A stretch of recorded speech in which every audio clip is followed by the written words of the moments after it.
আজকে একটা আনন্দের দিন, স্পেশাল সিকিউরিটি ফোর্সের প্রতিষ্ঠাবার্ষিকী।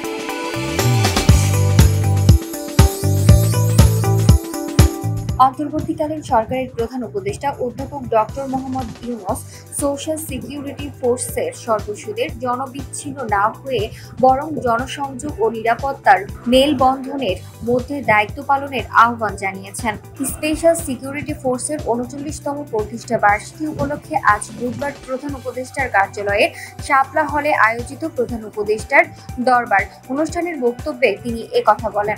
এছাড়া প্রধান উপদেষ্টা স্পেশাল সিকিউরিটি ফোর্সের সদস্যদের সকল রাজনৈতিক মতাদর্শের ঊর্ধ্বে উঠে নিরাপত্তার জন্য কাজ করে যাওয়ার আহ্বান জানান। আমি মনে করি জনবিচ্ছিন্ন না হয়ে বরং জনসংযোগ ও নিরাপত্তার মেলবন্ধনের মাধ্যমেই এসএসএফ তার উপর অর্পিত সকল দায়িত্ব সফলতার সঙ্গে পালন করে যাবে। অনুষ্ঠানে অন্যান্যের মধ্যে এসএসএফ মহাপরিচালক মেজর জেনারেল মাহবুবুস সামাদ চৌধুরী বক্তব্য দেন। অনুষ্ঠানে স্বরাষ্ট্র উপদেষ্টা লেফটেন্যান্ট জেনারেল মোহাম্মদ জাহাঙ্গীর আলম চৌধুরী, তিন বাহিনী প্রধান, প্রধান উপদেষ্টার মুখ্য সচিব মোহাম্মদ সিরাজ উদ্দিন মিয়া, প্রধান উপদেষ্টা কার্যালয়ের এসডিজি বিষয়ক মুখ্য সমন্বয়ক লামিয়া মোর্শেদ, প্রধান উপদেষ্টা প্রেস সচিব শফিকুল আলম, পুলিশের মহাপরিদর্শক সহ জ্যেষ্ঠ কর্মকর্তারা উপস্থিত ছিলেন।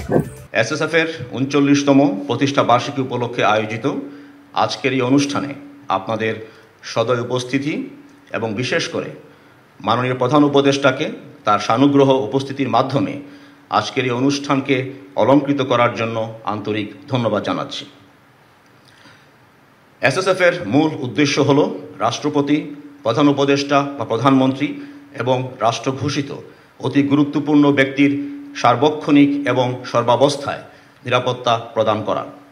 বর্তমানে SSF Bangladesh army, navy, air force, police এবং আনসার বাহিনীর সদস্যদের নিয়ে গঠিত।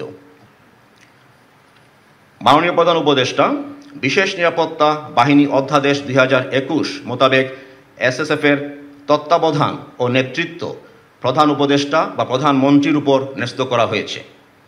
এসএসএফ এর প্রধান হিসেবে আপনার উপদেশ, আন্তরিক সহযোগিতা এবং সময়োপযোগী দিক নির্দেশনায় এই বাহিনী সঠিকভাবে সার্বক্ষণিক নিরাপত্তা বিধান করে যাচ্ছে। এজন্য আমরা আপনার কাছে গভীর কৃতজ্ঞতা প্রকাশ করছি।